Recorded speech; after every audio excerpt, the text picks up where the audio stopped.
আল্লাহ তাআলা কুরআনুল কারীমে ইরশাদ করেন সূরাতুন নিসার 144 নম্বর আয়াতে, ইয়া আইয়ুহাল্লাযীনা আমানু লা তাত্তাখিযুল কাফিরিনা আউলিয়া মিন দুনিল মুমিনিন।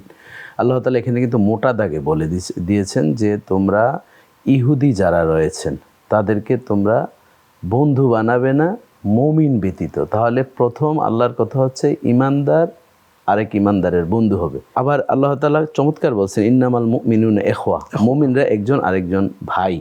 এবং রাসূলুল্লাহ সাল্লাল্লাহু আলাইহি ওয়াসাল্লাম স্লোগান দিয়েছেন কুল্লু মুসলিম আখুল মুসলিম, এক মুসলমান আরেক মুসলমানের ভাই। তাহলে এখানে দেখেন প্রত্যেকটা একই সুতায় গাঁথা যে মুসলিম মুসলিমকে বন্ধু বানাবে। এবং অন্য আয়াতে আমরা অন্য সূরায় দেখি আল্লাহ তাআলা বলেন ইয়া আইয়ুহাল্লাযীনা আমানু লা তাত্তাখিযুল ইয়াহুদা ওয়ান নাসারা আউলিয়া বা'দুহুম আউলিয়াউ বা'দ। এখানে কিন্তু আরো ভেঙে দিয়েছেন যে তোমরা ইহুদি নাসারাদেরকে তোমরা বন্ধু বানাবে না, যদিও তোমরা মুখের উপর দেখো একজন আরেকজনের বন্ধু, কিন্তু প্রকৃতপক্ষে তারা নিজেরাই পরস্পর বন্ধু। যেটা আমরা অনেক সময় বলি মুখ মে শেখ ফরিদ বুগল মে ইট, এই ধরনের আমরা কিছু প্রবাদ বাক্য আমাদের সমাজে আছে। অর্থাৎ আমরা ইমাম গাজ্জালী রহমতুল্লাহ আলাইহি আরও এই বিষয়টা চমৎকারভাবে তিনি বর্ণনা করেছেন। বন্ধু বানানোর ক্ষেত্রে তিনি 3টি শর্ত জোরে দিয়েছেন। 1 নম্বর, বন্ধু বানাতে হলে তোমার দিনদার খুঁজতে হবে, যার মধ্যে ইসলাম আছে, দিন আছে, কোরআন আছে, নবী প্রেম আছে এবং আউলিয়া প্রেম রয়েছে, সে হবে তোমার বন্ধু। 2 নম্বর তিনি বলছেন যার ভিতরে জ্ঞান বিচক্ষণতা আছে। একজন যে কোনো ধরনের রাস্তায় ঘাটে একজন পেয়েছেন অচেনা ব্যক্তিকে বন্ধু বানাবেন, তার যদি জ্ঞান না থাকে তাহলে কিন্তু খুব দুর্ভোগ হবে। ওই বন্ধুর ব্যাপারে সতর্ক করে রাসূলুল্লাহ সাল্লাল্লাহু আলাইহি ওয়াসাল্লাম বলছেন আসসহবাতু মুতাআসসিরা, প্রত্যেকটি সোহবতের কিন্তু একটা প্রভাব আছে। 3 নম্বর তিনি বলছেন যে একজন সৎ চরিত্রবান ব্যক্তি বন্ধু হতে হবে। দেখুন সর্বপ্রথম দিনদারের কথা বলছেন। আপনি দেখুন বিবাহের ক্ষেত্রেও কিন্তু রাসূলুল্লাহ সাল্লাল্লাহু আলাইহি ওয়াসাল্লাম ফাসফার বিজাতির দিন তারিবাতি আদাকা, এখানে দেখেন যে যখন একজন যুবক বিবাহ করবে তখন তাকে 4টি গুণ বলছেন। 4টি গুণের সর্বশেষ বলছেন দিনদার খোঁজা, কারণ দিনদার খুঁজলে পরবর্তী জেনারেশন ভালো আসে। আপনি দেখেন যদি ভালো বীজ বপন করা হয় সেখান থেকে কিন্তু ভালো ফল আশা করা যায়। এবং আল্লাহ তাআলা আরও তো আমাদেরকে শিক্ষা দিয়েছেন কোরআনুল কারীমের মাধ্যমে, ইয়া আইয়ুহাল্লাযীনা আমানুত্তাকুল্লাহ ওয়া কুনু মা'আস সাদিকিন। এখানে দিনদারের ক্ষেত্রে দেখুন আল্লাহ তাআলা একেবারে বিশেষভাবে বলে দিয়েছেন যে ইমানদারগণ আল্লাহকে ভয় করো।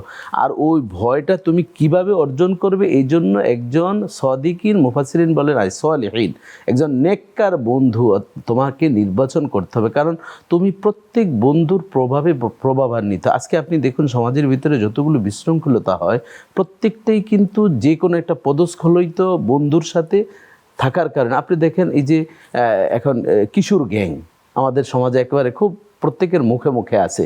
এই কিশোর গ্যাংটা কীভাবে হলে বলুন তো দেখে? 1 দিন 2 দিনে হয়েছে, রাস্তায় ঘুরছে, পড়াশোনা বাদ দিয়ে অভিভাবকরা খোঁজখবর নিচ্ছে না। 1 দিন 2 দিন দেখতে দেখতে একটা সিগারেট কিনে 3 বন্ধু মিলে, এরপর একটু টানে, এরপর যেতে যেতে এই লাল বাবা, ইয়াবা বাবা, ফেন্সিডিল বাবা, নানান বাবার সাথে জড়িত হয়ে পড়ে। এরপর দেখা যায় নানান জায়গায় সেখানে চাঁদাবাজি শিখে যায়, মানুষের গাছের ফল ফলাদি বিভিন্ন জায়গায়। এই যে আপনি দেখেন এই যে পবিত্র মাহে রমাদান চলছে, তারাবির নামাজে যাচ্ছে মানুষ, এখন এর মাঝে দিয়ে ঘরবাড়িতে বিভিন্ন ধরনের ডাকাতি হচ্ছে, রাস্তাঘাটে ছিনতাই হচ্ছে। কারণ তখন যারা মুসল্লি নামাজ পড়ছেন, মা বোনরা বাড়িতে থাকেন বা বাসায় থাকেন, তখন এই ধরনের সমস্যা হয়। রাস্তায় নিরালা একটা মানুষ বাসায় যাচ্ছেন, তার বিভিন্ন পাথেয় নিয়ে বা বিভিন্ন আসবাবপত্র নিয়ে রাস্তা আটকিয়ে নিয়ে যাচ্ছে। এগুলো কারা করছে? আপনি দেখবেন বয়স্ক খুঁজে এখন পাওয়া যায় না, প্রত্যেকটি হচ্ছে যুবক। অথচ দেখুন রাসূলুল্লাহ সাল্লাল্লাহু আলাইহি ওয়াসাল্লাম কত গুরুত্বপূর্ণ কথা বলছেন যে সাবআতুন ইউযিল্লুহুমুল্লাহু ফি যিল্লি ইয়াওমা লা যিল্লা ইল্লা যিল্লুহু, ইমামুন আদিলুন ওয়া শাবুন নাশা ফি ইবাদাতিল্লাহ। 7 শ্রেণীর ব্যক্তিকে আল্লাহ হাসরের কঠিন ময়দানে আরশের ছায়াতলে আশ্রয় দান করবে। 1 নম্বর হচ্ছে যিনি ন্যায়পরায়ণ বিচারক। 2 নম্বর যুবকের কথা বলছেন। এবং বন্ধু কেমন বানাবে সে সম্পর্কেও রাসূলুল্লাহ সাল্লাল্লাহু আলাইহি ওয়াসাল্লাম বলছেন রাজুলানে তাহাব্বা, 2 জনই ভালোবাসবে, পরস্পরকে ভালোবাসবে। হ্যাঁ, ইস্তামা আলাইহি ওয়া তাফাররাকা আলাইহি। রাসূলুল্লাহ সাল্লাল্লাহু আলাইহি ওয়াসাল্লাম এখানে বলছেন যে ভালোবাসবে একজন আরেকজনকে আল্লাহকে খুশি করার জন্য।